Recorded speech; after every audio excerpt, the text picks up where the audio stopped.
Hi everyone, you're with Karine from the Crew Coach on Yachting International Radio, and today I have Lauren from Trilogy with us, and we're going to discuss transitioning out of the industry, but more with a focus on mental health and how leaving the industry can impact our well-being and mental state. So welcome, Lauren. Lovely to have you here. Thank you, Karine. It's lovely to be here. So just to give us a bit of background, when did you first enter the industry and how long were you working in the industry for? Okay, I entered the industry in 2004. I was 22, and like a lot of people, I thought, oh, this will be fun. And I got into, I thought I'll just do a season. And about 12 years later, I finally left the industry. I was very lucky. I started small, and then I was with one particular family for 10 years of those 12 years, and with them for 2 new builds, villas, planes. They were, I was very lucky to be with them and have the opportunity to experience so much and learn so much within the industry. Yeah. And when I left, I knew that, my husband, I met my husband in the industry, we got married. And it was for us, my choice to leave was the choice to have a family, as a lot of girls, I think, do, because otherwise I'd still be there. I loved it so much. But for me, it came to a stage where the body clock was ticking, and we literally sat down and said, okay, do we want a family or don't we want a family? What are we going to do? Are we going to stay or not, or go? And I decided to have a family. So that was in 2015. I fell pregnant while in still working. And as is with yachting, there's no maternity leave, it's just leave, I always like to say. So yeah, so that was mid 2015. I left when I was 5 months pregnant with my first son. Wow. So I'm just, based on talking to a lot of people when they are looking to transition and how they describe it to me, but it sounds like for you, the process or making that decision to leave wasn't too hard, but maybe your difficulty was around reintegrating into land life. So for my clients, they say that it's like being in a cycle of addiction and you're in it and you're trying to scramble to get out of it, but it just like sucks you back in. You feel overwhelmed. You feel a sense of hopelessness. You think, can I actually do it? Will I make enough money? What opportunities are there for me? So there's so much going on, and it's so rooted in fear that it immobilizes you to actually make that decision to move out. So for you, I guess the need or desire, want to have children helped you make that decision. It did. And in a way, it was actually not a good way to do it. I know that sounds weird, amazing to become a mother, and I don't regret that at all. But because I was so focused on falling pregnant and having a baby, and I was in this lovely pink bubble, that when I did leave and I hit land, it was a shock for me. I actually, I felt like I'd lost my identity. I didn't know who I was, because I was so used to being Lauren, the chief stewardess, that I was suddenly, okay, I was pregnant, and I also moved to Australia because my husband's from Australia and I'm South African born. So I immigrated there, and I had this wonderful idea that I was going to build, we're going to decorate our house and everything. He went back to sea, and I suddenly didn't know, I couldn't integrate with society, because I left the yacht in Monaco and I moved to a suburb of Geelong, which is outside Melbourne. And I few friends, but suddenly, and a lot of people deal with this. I looked around, I was like, is this my life now? Because I'd gone from being glitz and glamour and a chief stew of 100 meter, which people knew, and I had a purpose. And yes, being a mother and having a child is a purpose, but for me as well, I didn't know who I was. I didn't know where I fitted in society. And that was a very scary place. I lost myself, I didn't, and the only thing that really, I remember my son was probably about 2 weeks old, and I was hanging out. I'd washed his baby grows, and I was hanging them out in the air dry. And I remember crying because I was thinking, is this my life now? It's so boring. And then the guilt for feeling like that, because, I had a baby, and I didn't know what skills I could use. Like I looked at job. I thought, okay, once he's old enough, I'll get a job. And I looked at jobs, and I looked at, recruitment companies. And a lot of people came back to me with, well, you haven't really got any qualifications. And I was like, well, I do. I'm very good at multitasking, you know, everything that encompasses being a chief stew. And you know, as I said, I ran the boss's villas, I ran his boat, I ran his planes. You know, I did a lot of work and a lot of organization, which, as we know, takes a lot of commitment and dedication. Yeah.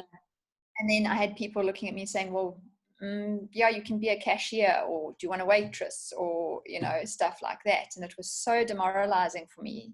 Yeah. And then the worries of money, you know, going from suddenly earning like that salary to having to pay for toothbrushes, which are expensive, by the way. Hashtag yacht. I know. I was discussing this the other day with someone about the limiting beliefs as yachties that we have, because we don't often have to put our hands in our pockets for anything. And as soon as we do, we're like, oh, no, I don't want to pay for that. And, you know, the problems associated with that, and that will keep you stuck, because Yeah. in this limiting belief that I can't afford this, you know, and as you know, running a business is an investment, it's risk.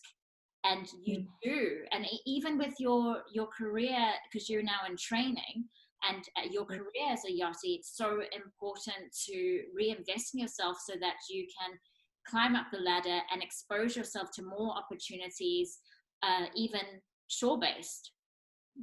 Yeah. And it's something that, you know, I'm very invested in now. When I decided to do the training, was one of the things that was very important to me. And I actually just brought it up at the last AGM we had for guest, was that there needs to be more focus, you know, teaching people skills that can be transferable.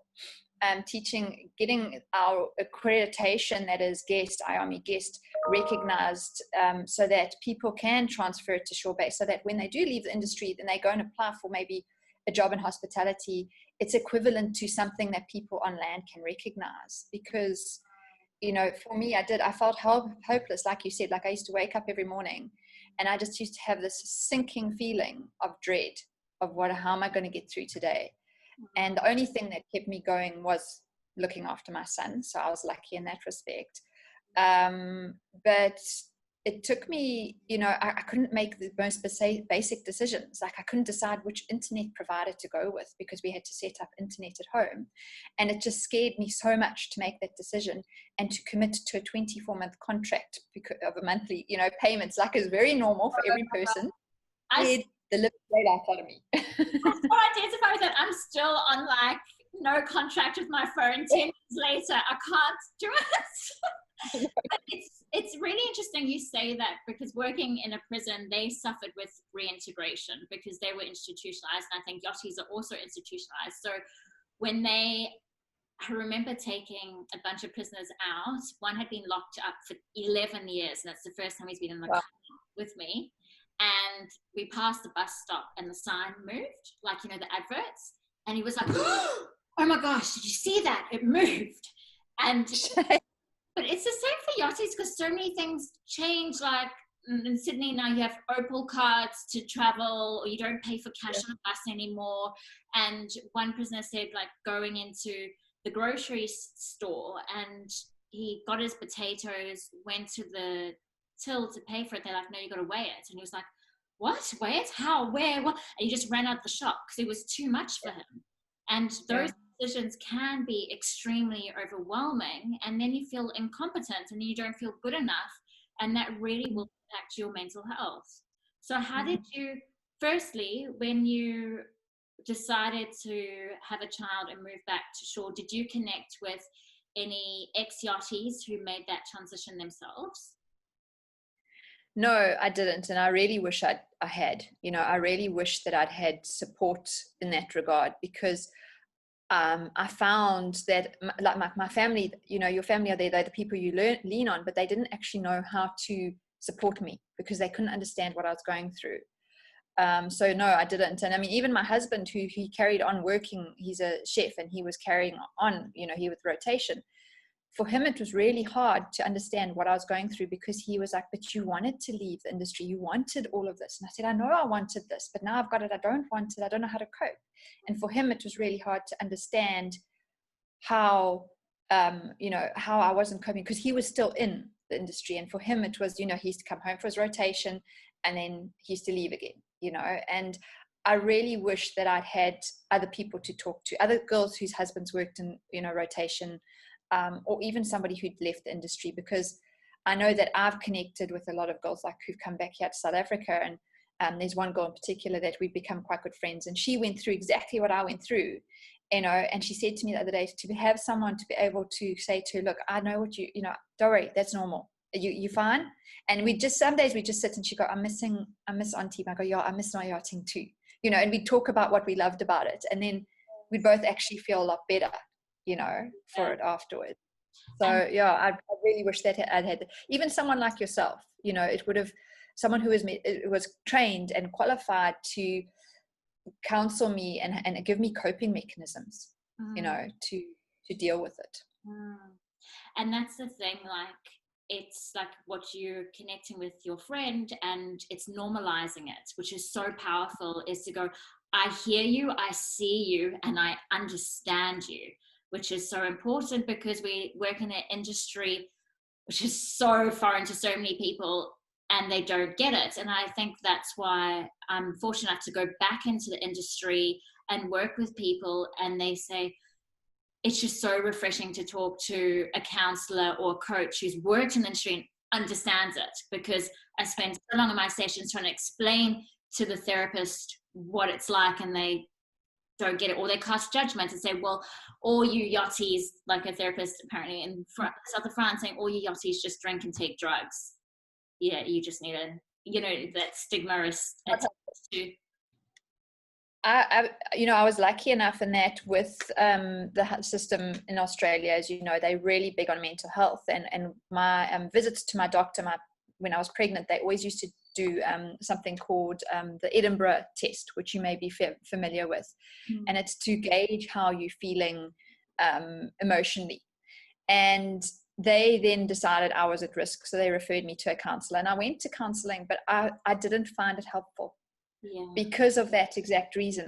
The lady was amazing and she was great, and it was wonderful to talk to someone, but I never left feeling like I'd achieved anything. I just feel like I'd sat on a couch and cried to a stranger who probably thought I was a bit crazy, Yeah,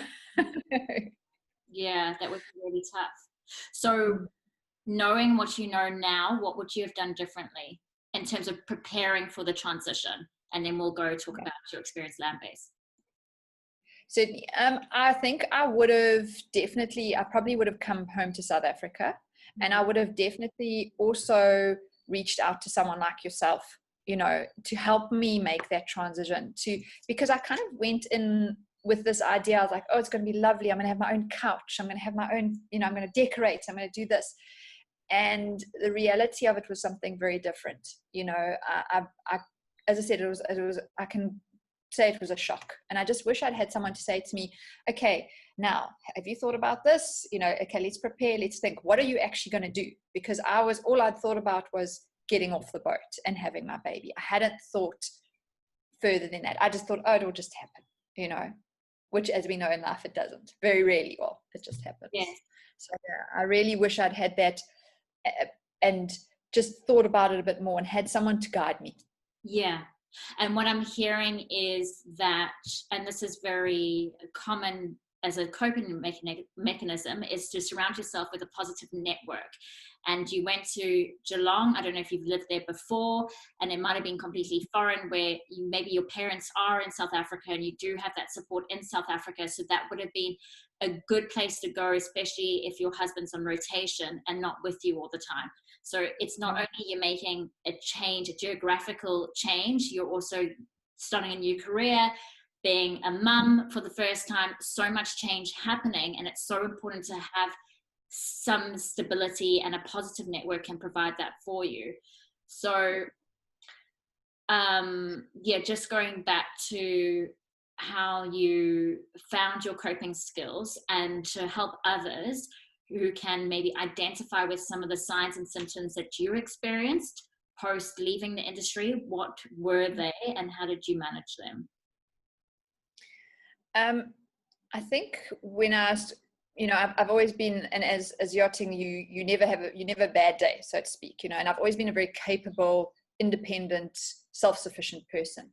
And I think for me, when I realized that I couldn't make the most basic decisions when I was waking up feeling like I had this huge day stretching ahead of me. And I had anxiety, like I'd battle to breathe. Once I started, for me, it was talking to a friend in America, actually.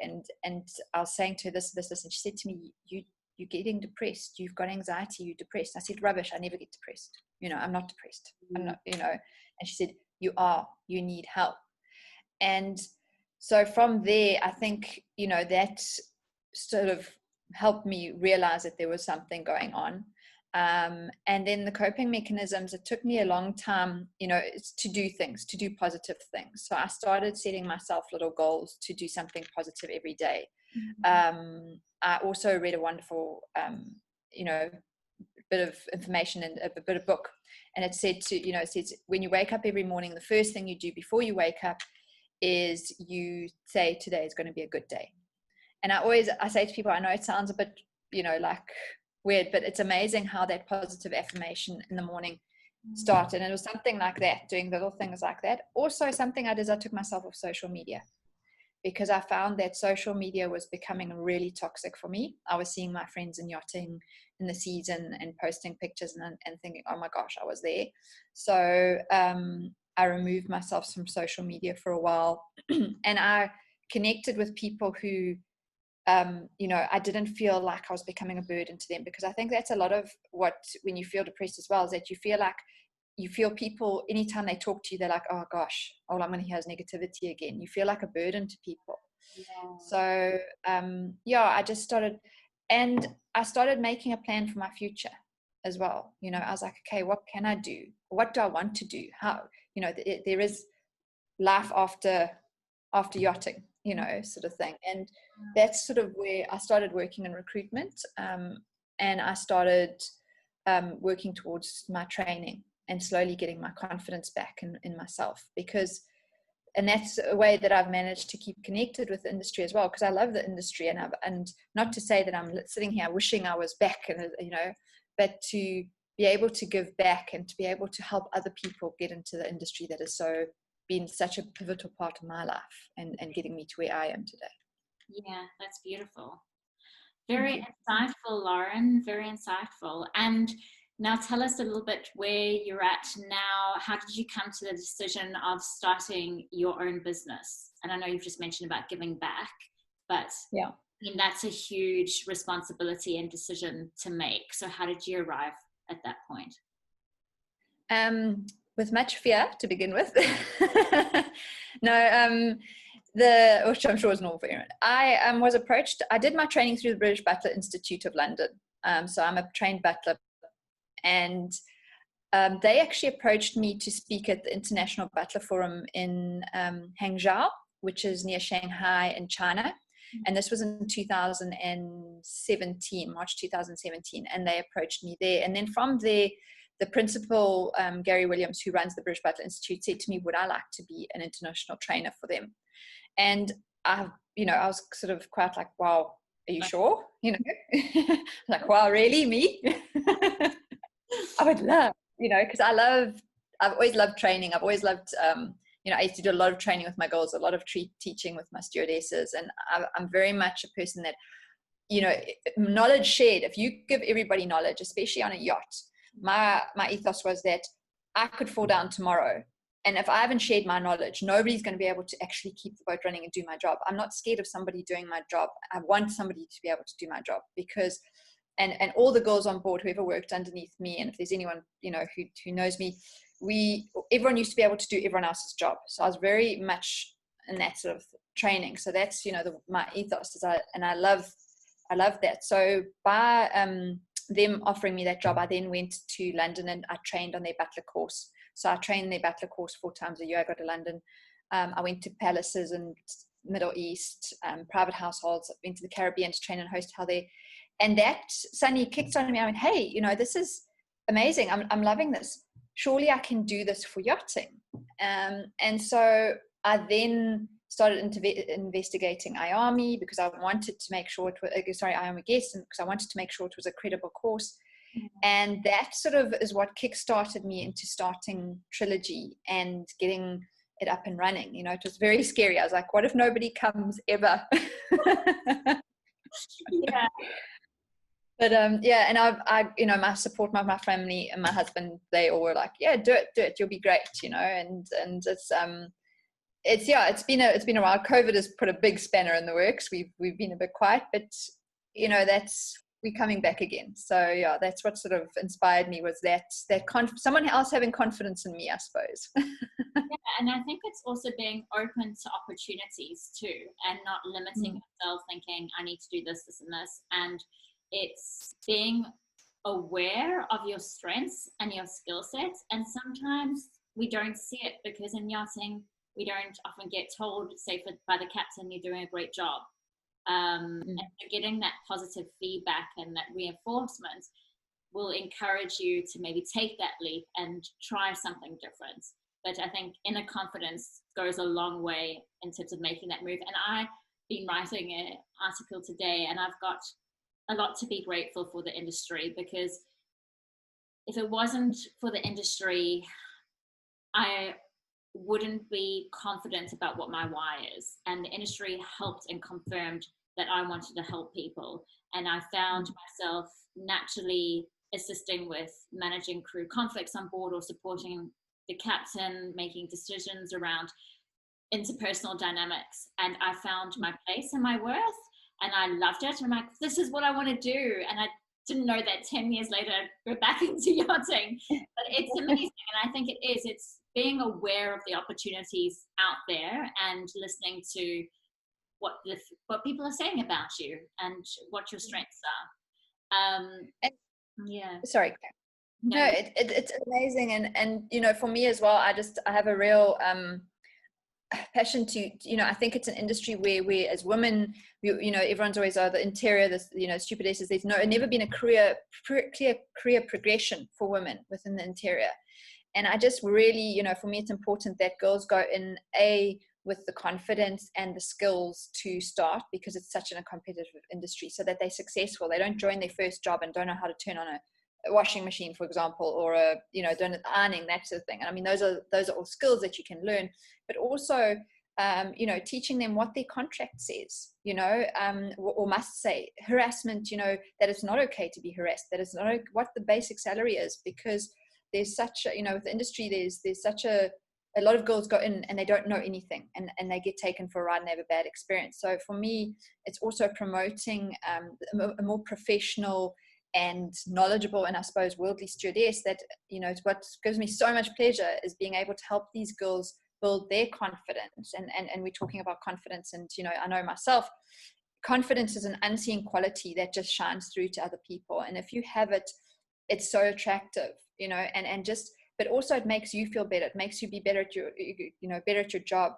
And it gives me so much pleasure to see these girls go out there with the confidence and to get their first job, because I'm sure, you know, for all of us, we remember arriving in Antibes or Palma or Fort Lauderdale and everything, and it's just like, whoa, this is hectic. And that, you know, that going and doing your first day work and being petrified that you're going to do something wrong, you know. So if I can send girls out there with, you know, just that much confidence to be successful, and also with the right ethos. There's such a, you know, there's a lot of bullying in the industry, there's a lot of, and it comes from people who don't understand how to do their job, or they're scared, or they, you know. And I just really want to try and, from grassroots, build in that mindset and give those girls, start them in the right direction, because hopefully that will then filter through and really create this wonderful professional image of what we consider a stewardess. Yes, so important. And I've got one final question for you. We spoke about putting down roots and the difficulties around that, because with yachting, obviously we travel so much, but I struggled with that, and I consider myself still a nomad because of yachting. And I saw a therapist post yachting, and she said, now, have you made your home your sanctuary? You know, do you have lots of belongings around you? And I was like, no, I'm basically set up so that I can just pack up and go tomorrow. It's like, I'm not living minimalistically, but I haven't put a like massive investment in furniture, and like, it's nice, but I don't care if I had to sell everything tomorrow. And she's like, oh no, that's your problem. You don't have any roots. you need to go out and buy something substantial. So I bought a Le Creuset pot because it's so goddamn heavy. And I thought it's But you can still move it. that pot has traveled around Australia with me. I haven't sold it, but it's moved from Sydney to Melbourne to Perth. But that's my biggest struggle. And my struggle was finding home, because I grew up in South Africa, lived in Australia, traveled the world, and I was like, I don't have a home. I don't know where home is. And through work and reflection, I realized, well, home is where the heart is. It's where you make it. Also, it was good for me to know that I could make a home anywhere. Like, I don't need to have one place in order to make a home. But I know with a lot of yachties are looking to leave, they're like, I don't know where I want to live. I don't know. And I don't want to be stuck in one place. So how do you overcome that? Well, it's interesting because, as I said, we settled in Australia. I went to my perfect white picket fence house in Australia, and I was like, this is what I want. And I got there and went, this is not what I want. And I did the exact same thing as you.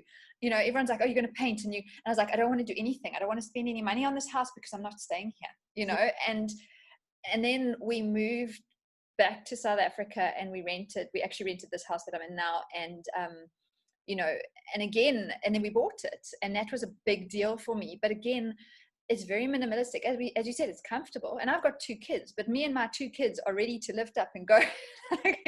You know, amazing. It is a very funny thing. And maybe I'm a bit of a different person than it. When I was 8, my parents took my sister and I, and we went to America, and they bought a caravan, and we traveled around America for a year. So I've literally been a gypsy. I've lived in a caravan for a year when I was 8. And we traveled around, and I said to my mom a while ago, I said, Mom, it's your fault. It's your fault that I can't settle, because I don't, you know, I don't want to be in one place too long. And even though, I mean, I've been here 4 years now, and we love it, and we're very happy, and I've got my folks clear, but in the back of my mind also, I'm always like, where we can go next, you know. And it is a hard thing, but you do live very minimalistic. You know, we don't have a lot of stuff because you're used to living, and you realize it's actually quite freeing in that I find that I don't need a lot of stuff, you know, and I don't need to have these things. But at the same time, I know what you mean. And exactly what you say, home is where my family are. And my family at the moment, you know, for me as well, it's been a big mindset for me to change from my family being my parents and my sister and my brother and their families to being my family, as in my sons and my husband, you know. And for me, I've had to, in the last year, I mean, just to actually change my mindset and go, this is my family, this is my home, wherever these people are is my home, you know. And actually make that break away from, okay, my parents, yes, they are my home as well, but I have to really focus on making this it. And yeah, that's, if I can say to anyone who's leaving yachting, don't buy, rent. And then you know, and find your place. And you know, my mom's great. She says nothing's forever. Nothing, you know, my mom always says to me, she says, Lauren, nothing's forever, nothing's set in stone. Don't beat yourself up over decisions that you've made. Just say, okay, right, well, how am I going to fix it, or how am I going to go forward with this? Yes. And that's sort of how I've put down roots, if that makes sense, is that I'm happy where I am now, and when that changes, yeah, then I'll start maybe looking at something else. Yeah. But yeah, does that make sense? Is that totally. And that's, you know, it's liberating. I think you just need to hear that from someone else saying it's not forever, and then you're like, okay, cool, I can settle here for now, knowing maybe in the future I can just move again. It kind of helps you become present. But yeah, does pull at the heartstrings for me, because society says one thing and then you're doing something a little bit different. And it is important to have a base, for sure. I think it's really, really important. But do what's right for you, what feels right for you. Yeah. I think, yeah. No, for sure. And it's funny because even, you know, even though we settled here, we've made friends and etc., you know, you do become very transient, and a lot of people, even though we back into society, a lot of people don't understand. Like our neighbors, they're great, but they're always like, you guys are so, like, you're always here and there, and you're doing this and you're doing that, and you're like, yeah, that's life. That's how we do things, you know. Yeah.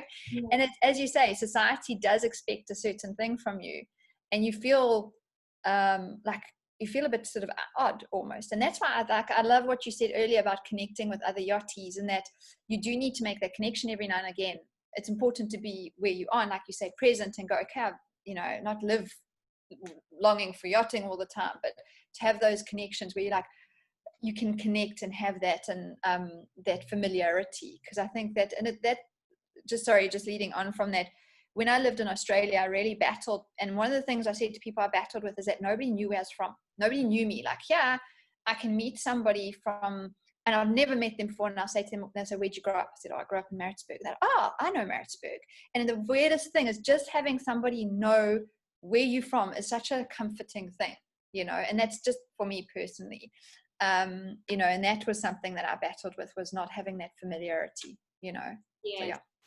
Would you recommend, before transitioning out of the industry, if you're a bit fearful about making that big leap, going on rotation first? I think that is a good option, because also it allows you to then set up a base somewhere, you know, and that's something that I think is important as well, is that if you do set up, like, and you live somewhere for a while, it is a little bit hard because you are on rotation, and you know, you sort of coming and going, and you've still got that excitement. Because I think that's the exciting thing, is knowing that in a while you off again, you're going to somewhere new. And but I think that I would have preferred to have had a house set up to go to, instead of leaving and then having all the stress of buying furniture and getting everything, like having to now build the space, you know, Yeah. from scratch.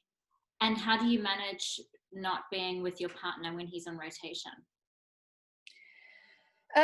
It's, you know, it's a funny laugh, because I miss him, but at the same time I get a lot more done when he's not here. I And when think, he comes back, he messes up my systems. so it's a good balance, having a partner away Yeah, and coming back. It works well. yeah. It's such a, because it sounds like I don't like it, but I do. I miss him so much, and you know, he's my best friend, and I'm very, you know, but at the same time, like anyone, you know, they're here and they're in your space, and you're like, no, no, no, I don't do that like this. And he's very, I mean, he's a chef, so he's very like how things go, and the kitchen looks like a bomb's hit it when he's home, and I'm a chief stew, and everything must be, you know, nice and tidy, whereas he's like in the kitchen making a mess. I'm like, just go back to the boat to make a mess there. Don't make a mess in my kitchen. Oh, But no, yeah. it's, you know, we Skype, we talk every day as much as we can. But also, I think having me being in the industry, I understand that he'll say to me, listen, I'm slammed, I can't talk to you. Okay. And you know, we've got quite a good, our relationship, everyone's relationship is different, but we've got, you know, I trust him immensely. We know we've got some very, we're very open, we talk very openly with each other. You know, and I'll say to him, you know, I need to talk to you today, you know. And if I'm and we actually went through a very hard patch when he first went on rotation. We ended up in couples counseling, because you know, for him, stuff that was happening at home was like, we'll just deal with it, you know, it's not really important to me. And for me, I was like, well, this is my life now. I'm sorry you're on the boat having fun going out for beers, you know. And it was finding that balance, and very important was communication. And I think that's been our biggest thing, was learning to communicate and learning to listen to each other, and you know, not dismissing things and saying, oh well, you know, deal with it, or oh well, you there, or you there, you know, sort of thing. So I think that was a big thing for us, and a very big thing in our relationship, was learning to communicate properly and being honest with each other. Yeah. Which is sometimes hard, because it starts a fight. Yeah. Yeah. No, good points. So Lauren, how do people find you and Trilogy? Well, that we can on our website, which is www.trilogyluxtraining.co.za, or com. We both, and also we're on Facebook and Instagram.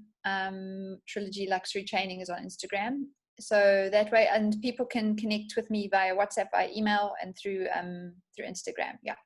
Amazing. Well, thank you so much for sharing your pearls of wisdom with us, and, you know, really normalizing the experience of leaving the industry and how we can better prepare ourselves for it. Thank you, Corinne. Thank you. It's been great.